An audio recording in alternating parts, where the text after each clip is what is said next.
Athletes and fans around the world, welcome to another Primetime Muscle. I'm Tim Wilkins, joined by these two icons of the sport, the real deal, Chris Cormier. How you doing? I thought you said something else. Nope, still you. All right, man. How you doing, my brother? How are you? You look great. Tied up, booted up. This might be the first time we're all three in a tie at the same time. That's right. That's right. That boy wearing a tie today. Y'all see me? You got places to go after you leave us? No. All right, you just look good for us. I'm almost touched. Tara Kilgiddy, hello, my friend. Great to be here. I must say, I love when the three of us are dressed professionally. I love the green with the blue. I think that's a very nice touch. What about me? You're doing great today, Chris. Thank you usually don't do great, but today, specific, I must say your outfit is appropriate for the occasion. Bunda. Yeah, you're not dressed like Zelensky, okay?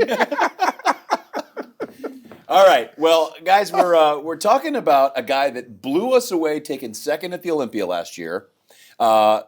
He came up 5 places from the previous year's Olympia, and now with CBum out, the heir apparent that blew everybody's mind at this Arnold was Mike, as he says on his internet, Mike the Badass, Mike Sommerfeld. Well, Tim, you are correct. At the Mr. Olympia in 2024, he was not on the radar. We were talking about CBum, Ramon, Urs, Breon, and he came in, he shocked the world. Some judges had him beating Chris Bumstead, and he placed second. He goes to the Arnold as the favorite, and I give him credit. He confirmed his favoritism, and he won the show. Now, I want to make something very clear here. I don't think he's the next coming of Chris Bumstead. I think Chris Bumstead was a superior bodybuilder when he started his run. I think Chris Bumstead was genetically more gifted. I think Chris Bumstead was just overall better than what we see from Mike Sommerfeld. That's not to say this guy is not amazing. He is. But I'm not ready to say he's the heir apparent to the title. There was one guy that won the Arnold, placed second at the Olympia before him. His name is Ramon Dino. And Ruffin. And Rough Diesel. Rough Diesel won the Arnold, and he also placed second at the Olympia. I'm still a believer on Urs Kalaczynski. So when people are talking about, this is the next Chris Bumstead, I'm a little hesitant. I think what's going to happen in the classic physique at the Olympia will be different. I think it's going to be a battle. I don't think there's going to be a dominant guy like we had with CBum. And I think Ramon, Urs, and Rough Diesel are going to put the heat on this guy. It's going to be a big clash of the classics at the Mr. Olympia. This is going to be, I know, we had some greats, the Breons, the Bumsteads, but this is going to be a dogfight clash because it's wide open for everybody. Mike is going to definitely be a front runner. He will be either one or two. Even with Diesel coming in, Ruffin, and we got Dino. I mean, that's not even including Urs. Let's look at this guy and his posing routine. Guys, I'm going to go ahead and say it, though. If these guys don't dial in their conditioning to be on par with him, we're having a battle for second. You're right, Tim. His conditioning is very good. But remember, he has placed 8th. He has been on the second call-out of the Olympia. Maybe he's found his stride right now because he showed consistency from the Olympia to the Arnold. Do I think his genetic makeup is as powerful as CBum? No, I don't. I love Mike the Badass, but I still think CBum was a different kind of dude. All right, let's roll this. You are talking about 2 very different individuals, but again, we compare to who's on stage. I like to spin. Even though it was a little backwards, I would go the other way. But I like to spin, keeping it classic. Upper body could still be just a touch tighter. Correct. Yes, he's always been that way. Even going back to the days of TJ. We were in TJ when he first came out there, when he beat Urs. He's improved a lot. This is a different physique here than it was back then. But keeping the classic shots, I love that. I love that gracefulness. Look at peaks. Okay. Do you see that low lat, Chris, you always talk about? Yep. That was and beautiful. stop right there, low lat Carter. insertion.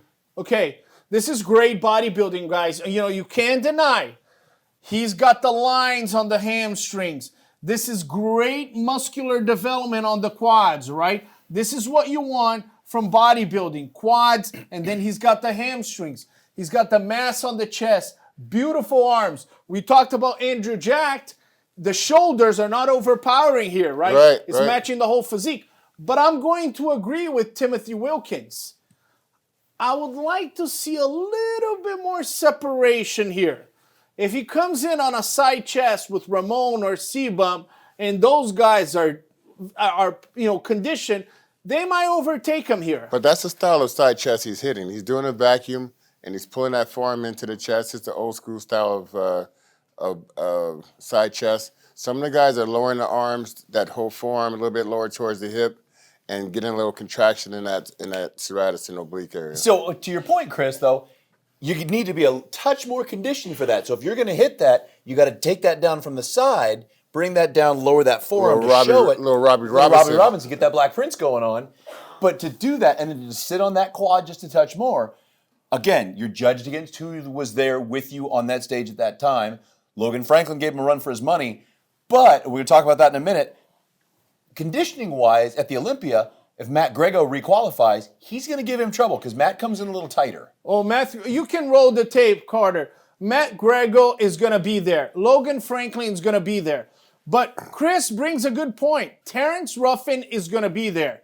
Terrence Ruffin placed second to Chris Bumstead twice. He's been in this game a long time. I give credit. Look at the tiny waist. Beautiful. He's an artist, right? He's working on that posing. You know, these German guys, Urs Kalaczynski, he's also amazing. So I appreciate his artwork. Oh. I'm excited to see what he does at the Olympia. Quad-wise, though, if we come back around again, that low shot there was insanely good. The conditioning. Take him down to the ground, if you would, please. Oh, right there. Right here. Back down. Look at the hamstrings. Woo! This is what we were talking about, That's Andrew the Jack, right there, boy. You got this. This is not only conditioning. This is muscle. He built muscle here. That's development. I like this shot right there, too, with the arm above with the, that's a beautiful shot. Great shot, Mike. And this is where he is stellar. The hands flowing through water. Okay, glutes are diced. Again, we could be just a little drier down below in the mid to low back. But he's doing great from the hands, from his fingertips to his toes. Everything's controlled and everything's connecting. Exactly rear delts are beautiful, Chris. Look at those. Oh, yeah. And again, this is an incredible competitor. Placed second at the Olympia. He could go to the Olympia and win the whole show. I just don't feel like he is the massive favorite as some people are speculating. Beautiful shot. Great job. I'm going to go with you on that one. I'm going to go with you. The more I look, the more I think, all right. I just like to see all those guys. It's going to be like 4 or 5 guys that's all killers up there, and it's going to be... Hey, Terrence Ruffin is coming back with a vengeance. He looks like he's put on a lot of size. Oh, for sure. He's down there training in Texas. I think he was moving to Tampa a while back. And we got Ji Hoon that took 6th from Korea. He's gonna be looking to move up in the ranks. He surprised a lot of people. And let's mention Logan Franklin because this was his best ever. A lot of people loved what he did. Now, granted, it was a unanimous decision by Mike Sommerfeld, but Logan Franklin looked amazing and Matthew Grego looked amazing. Yeah. I think those guys might be on the first call out at the Olympia. Matthew Grego is coming up and will be a force in the future. I'm a big Logan Franklin fan, so I was really happy to see him back in that position. Logan's posing was amazing. I could not believe. I mean, I was just like, it touched me inside to see that type of work put into his posing. All right. Well, when we come back, there was one other guy in the top 5 or 6 that we thought he was a winner from last year that we thought definitely had a shot at winning again this year. And we're going to take a look at him and see how it went when we come back.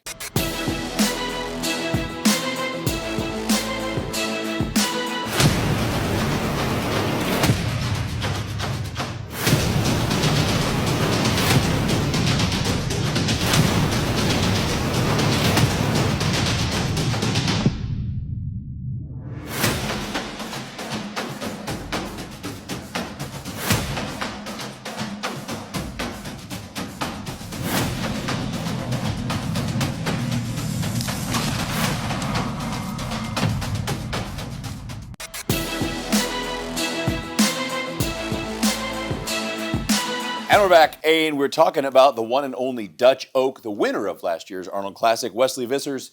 Guys, Wesley's had an interesting run in the last 16, 18 months. Let's look at what's been happening with Wesley. The Dutchman, he comes in, he wows him at the Arnold Classic. Okay, everyone's like, he was in the perfect spot at the perfect time to take the title. It was him, it was Dino, it was Brian. Then he went to the Arnold UK. He wins, but I actually thought I had Brian ahead of him there. I felt like he wasn't the same. Unbiased, you had it. Unbiased opinion. Of course unbiased, but it's the truth. And then when he went to the Olympia, I mean, you saw flashes of a great definition and everything leading up to the shows. And all of these shows, you're like, oh man, he's on. But then when it comes down to making a grade at the show, it's not panning out on stage. So what is that? I mean, you show greatness, 6 weeks out, 7 weeks out or so. You show like promising detail that no one's gonna ever see before. You got the great definition throughout the delts and everything, the most muscular and everything like that. But it's not panning out when it comes to the show. And if you're not dead on, he's not going to fare out well with the judges. As a competitor, I can tell you what that is. Devastating. When you look better in your check-ins 3 weeks, 2 weeks, 1 week out, you look amazing on Wednesday and you look great the following Monday, but you don't win or you're out of the top 5. And you don't hit your mark. It's devastating to not peak right for those special moments. And his physique, you got to hit it right on the head for him to be very effective. Be gentle. I love Wesley Vissers. I've known him for a long time. I remember judging the first William Bonet Classic in the Netherlands, and he came in there. He looked amazing. We had a conversation. He's an extremely intelligent guy. Wesley Vissers is a very intelligent person. He's an intellectual in our business. When I judged him at Romania Muscle Fest, prior to him winning the Arnold, I could tell he was going in the right direction. His victory was, convincing. There wasn't anybody there that could compete with him. He goes to the Arnold where Ramon is the clear favorite, and he beats Ramon. We call him for Olympia battle, and he looks imposing. Oh. His upper body looked like bigger than Chris, bigger than Ramon. You were impressed by this guy. We're heading to the Olympia, and all expectation was that this guy was going to put the heat on CBum. Why? Because out of all those guys that we've been talking about, the guy that has the large clavicle bones on the front double biceps, it's him. Ramon is a bit narrow. Urs is a bit narrow. Mike came along nicely, but he is taller than Chris. He can impose himself on stage. And then at the Olympia, it was a huge disappointment. He places 8th. I was clear in my mind. I said, Wesley just missed his peak. That's it. He's going to go to his next show and he's going to blow it out of the water. We go to the Arnold here where he is the defending champ and he places 5th. I think that's another big disappointment. He's an intelligent guy, and I think he's going to look at what he did at the Arnold and he's going to say, I got to follow that formula, and whatever happened in these last 2 shows, I got to get away from it. I don't know who his coach is, but I think he needs to make an executive decision and try to duplicate his effort at the Arnold, not try to improve anything. Bob Ciccarello said, I think he should be in the Open. I disagree with Bob. I think Bob is not correct on this one. I think for him to be in the Open, he would have to gain a lot of mass. It would take a long time. I'm still a believer that one day we are going to see the Wesley Vissers that won the Arnold. I'm still a believer. I'm okay with people speculating, oh, Tarek, he just won that show. You can go ahead and speculate. I think he's going to come back one day and shock the hell out of us and display that same physique. I think Stefan is his coach. Boss. I'm not saying he should change coaches, but something has to change. The last 2 final days, it has not worked out. So this is a gift for a competitor, though, right, guys? I mean, to say you don't have a flaw in your balance, your lines, your waist is too wide, all you're saying is you're missing your peak. by a day or a week or two, and he's not necessarily even dialed in. Is he just holding water? Is he 2 weeks out with cardio and could have cut his carbs a little more? There's got to be some magic formula in there. But the fact that you don't have to go back to the drawing board, say, oh, I need a year off to build my upper chest, my low back isn't connecting, whatever it is, you're just saying, I got to dial it in? That's a gift. Something is happening, and I agree with you, Tim. Something is happening on the final days there. Because at the Olympia, he looked flat. He made a mistake. And you listen to Wesley Vissers right after, he's a very rational guy. He doesn't dwell on what went wrong, but I think at this point, he's got to, and I know his wife well, she knows the sport. They got to look at each other and say, okay, what has transpired in these last 2 shows that got us away from what we did at the Arnold? But sometimes it's just that you wake up like that. Sometimes you just wake up and you didn't hit your mark. But you find that even when you travel, getting ready for competition, a Tuesday you might look like Mr. Olympia. Wednesday, Thursday, Friday you may look like Mr. Chris, Sidewalk. my question is to you, because you've been on stage, you know this. Chris Bumstead in 2022, he looked incredible, amazing. He won the show.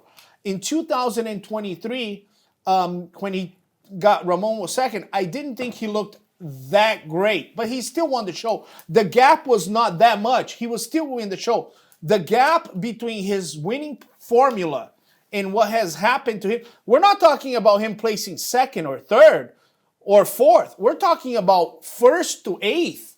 That's too much of a difference. Yeah, you're right on that. You're right. I cannot. All I gotta say is, his body type, the way he's built, the way he posed, he has to hit it right on the head. There's no wiggle room. Chris, when you're looking at that and you're looking at the conditioning in those pictures right there, especially that one off to the side, Yeah. The delto's shredded, the depth of the muscle in the pecs and the striation's beautiful. So it makes you wonder, okay, some guys say, oh, I was holding water the day of the show. Well, had you pulled water, it would have showed the fat that you hadn't lost in the last 3 to 5 weeks. I just think he might be a week or two out because it can't be just a matter of holding water every time. You normally see it when the leg's not looking as impressive. You know it right off the bat whether he's on or he's not. It's no getting there. As soon as he comes on stage, you can tell. I could tell from the beginning when Wesley Vissers came in, I was like, he's not on. At the Olympia, I said the same thing, he's not on. But when he was on, it was a sight to be seen. Man, I was like, I want to see this guy next to Chris Bumstead. I think Chris might lose the front double biceps to this guy. He was peeled. His biceps are humongous. To me, it's inconceivable to think that we're not going to see that again. Well, guys, Wesley, we definitely look forward to you dialing it in for the next show. He's already qualified. No, he's got to requalify. He's got to requalify, and I think he's going to requalify. I'm a believer, and I think this guy will shock the world one more time. Wesley Vissers, you are going to shock the world one more time. I know it. Well, you need to requalify. You need to get back up there because now you see, as we talked about in the last segment, you've got the Matt Gregos and Michael Dabouls and Logan Franklin piling up at that top 5. Urs Kalaczynski. You got Terrence Ruffin. Terrence Ruffin coming back. Logan Franklin is in there. It's going to be a dog. It's going to be a dog fight. So that said, we've got one more great segment coming up where we're going to talk about a couple divisions and some of the other happenings at this year's Arnold Classic when we come back.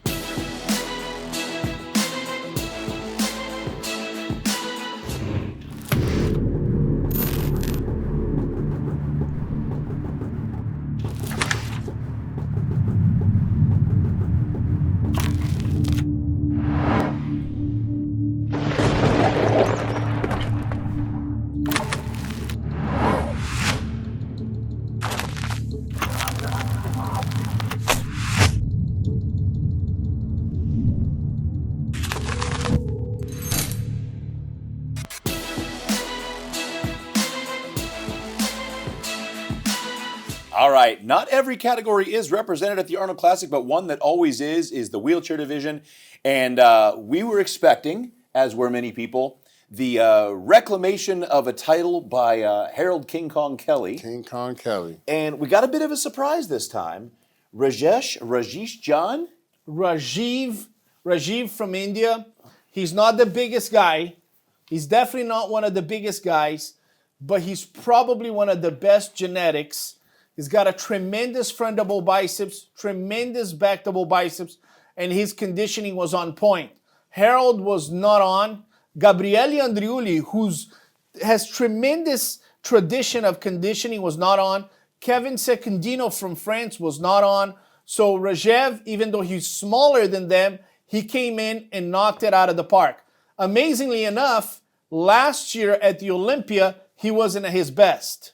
So right now, we're like, okay, is Harold coming back and gaining his title? Is Rajev for real? Can he beat these guys at the Olympia?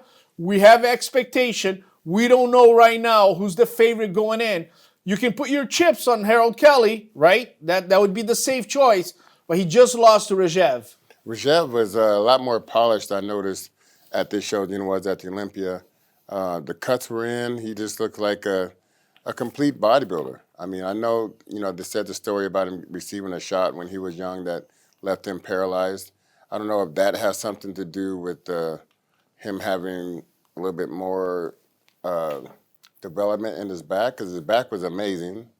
I mean, I never seen a backdoor bicep like so complete on a person, in a wheelchair. So, the abs, the chest, soft-spoken young man from India. But salute to you guys, man. He did a great job, and I was a little surprised that he defeated the champ. Chris, you mentioned a good point here.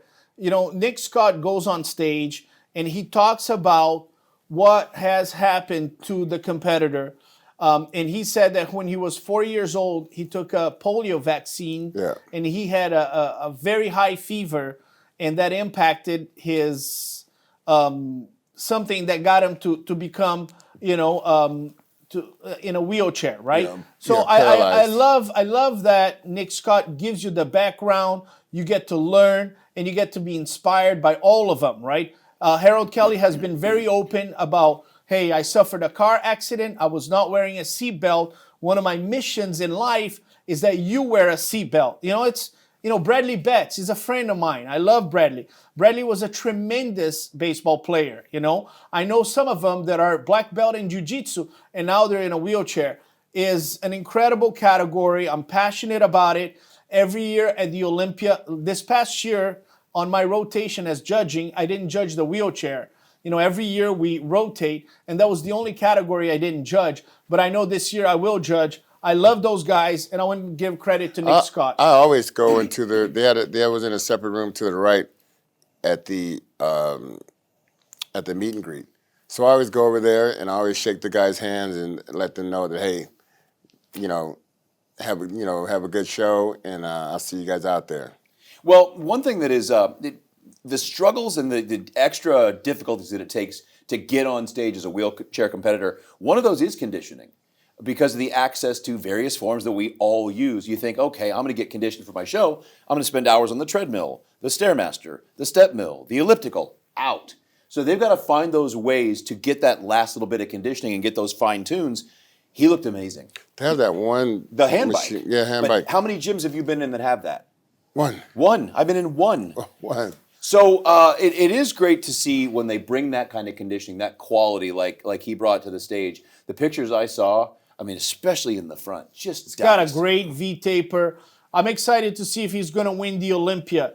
If this competitor from India wins the Olympia, it will be historic. I've been to India. I've judged shows in India. They do a great job with a lot of competitors, not only wheelchair competitors, but also competitors that have a disability, Sharu and Manish. So this would be a landmark placing for a competitor from India. Well, guys, another category that had a bit of controversy, we touched on it earlier, was men's physique. Yeah. Arnold said, I don't like the board shorts. I think that's bogus. I don't like the board shorts. I'm going to disagree with Arnold. And listen, we all love Arnold. He's the greatest icon in bodybuilding, but I'm going to disagree with him. First, when Arnold was competing, there wasn't even female bodybuilding, right? It was only men's bodybuilding. It was about 10 guys competing at the Olympia. There was not an amateur base. So I kind of understand. He's an old school guy. He's seeing things through his eyes, his background, and we respect that. The time right now is 2025. You got Sarah Villegas. She doesn't wear high heels. On this side here, you got Sydney Gillen. She has the high heels. The fit model category is a different cut than the bikini cut. The shorts for the classic physique, which you have at the Arnold Classic, are different than the posing trunks in the open bodybuilding. A lot of the young competitors, especially new people coming into the industry, they like the board shorts. Some people, they don't want to jump into the posing trunks. The board shorts is a way for you to get in the business, right? It's a little closer to mainstream. So I'm going to respectfully disagree from Arnold. I don't think he's bogus. I think he's awesome. I think has attracted a lot of people to our sport. I mean, millions of people now are putting their board shorts and trying to compete. And some of these guys one day might say, hey, listen, I want to move on to the next category. Logan Franklin, which you gave the award for best posing in the classic physique, right? Yeah. Which you praised him. Logan Franklin started with the board shorts. Franklin, yeah, he was him and McGregor. Like I said, I saw him 2 years ago at the Tampa Pro, and I was like, dude, you need to be in the classic division. He was like, you think so? I said, I know so. I said, you can have that small waist going against the guys. Like, you're a big guy. Like, you need to be up in a different class. And he went up to the classic division. The sport has always been about aspiration and fitness and the culture wanting to say, that's my ideal vision of masculinity and muscularity. And that's, back in the 60s and 70s, that was an icon. And then you thought how it kind of expanded to the women getting involved. You're thinking, okay, the women could be more fit and take better care of themselves. And it inspired a generation. Then we brought around things like fitness and figure and then physique and bikini. And bikini came around and I thought, But then you're looking at now the extra millions, like you said, hundreds of thousands around the world, millions of people that now want to take better care of themselves, compete, show that extra little discipline in their lives. And think of the way an amateur show is made. Half of that is men's physique and bikini. And they truly support the ability for classic 212, women's physique, women's bodybuilding to all make their way to the pro level to then make their way to the Olympia stage. You have to have all of these to facilitate the greater good of the entire sport. I think that's missed when you say, I don't like the board shorts. And one of his points was, well, the legs are a big part. How come we don't see the legs? We actually look at the volume on the legs. We see if they're balanced or not. Every judge looks at the upper body, and if the board shorts are not filled up, the waist doesn't look small. So we are looking at the fullness of the legs. In addition to that, I would say, Arnold, you are concerned that some of these guys are not showing their legs. The bikini competitor, her hair covers her back. Wellness competitor, her hair covers her back. We're not judging those aspects, but we are happy with it. The competitors are happy. The fans are happy. So we're going to move forward with those categories. I respect his opinion, but I disagree. And at this point, the success of these categories benefits us in the argument. Now, one more thing around that same time, Chris, is CBum, the legend, said that Classic was actually more popular than the Open. And, of course, you got Jay. No, that's not even true. Jay, Ronnie, Milos, did you hear that? That was crap. A lot of the guys, a lot of the pro bodybuilders and the Olympians came out and said, come on, Chris, really? It's popular, and you were popular, but it's still, at the end of the day, it's the mass monsters that people are going to fill the seats for. Yeah, I understand where Chris is coming from because it was some heated rivalry, fans going rabid, crazy out in the audience. And you remember, because I was sitting next to you a few of those shows, it was crazy in the audience for the Classic. It was a little bit less sitting back is probably what he's referring to. But, yeah, it gets crazy for the Classic. It might be an evolution of the sport. Chris Bumstead might be right. He was the most popular competitor, and he was a classic physique competitor. So I don't think that's a far-fetched argument. what he's saying. He's like, dude, I had 25 million followers and I was in the classic physique. If you got the top 5 open bodybuilders, if you add all of them, they didn't have the 25 million followers. So I understand you guys saying, no, open bodybuilding is the most popular. I get it. I think that's a valid argument. I personally grew up loving open bodybuilder. But again, I'm 46. I don't know, the new generation coming up, 21, 19, they might like those guys better than the guys I loved. I'm going to point out our age, too. I love the open bodybuilders, too, but those are all the guys considered classic physique now. So it hurts a little, but yeah, those were my guys. It hurts a little. So, as always, thank you for joining us. Be sure, if you didn't already, we'll wait, subscribe. Yeah, Subscribe to the channel. We'll give you a minute. Just push the button. Like, share, give us some comments on what your thoughts are on men's physique, classic physique, and the open. And Terry, give us your thoughts on the global formulas.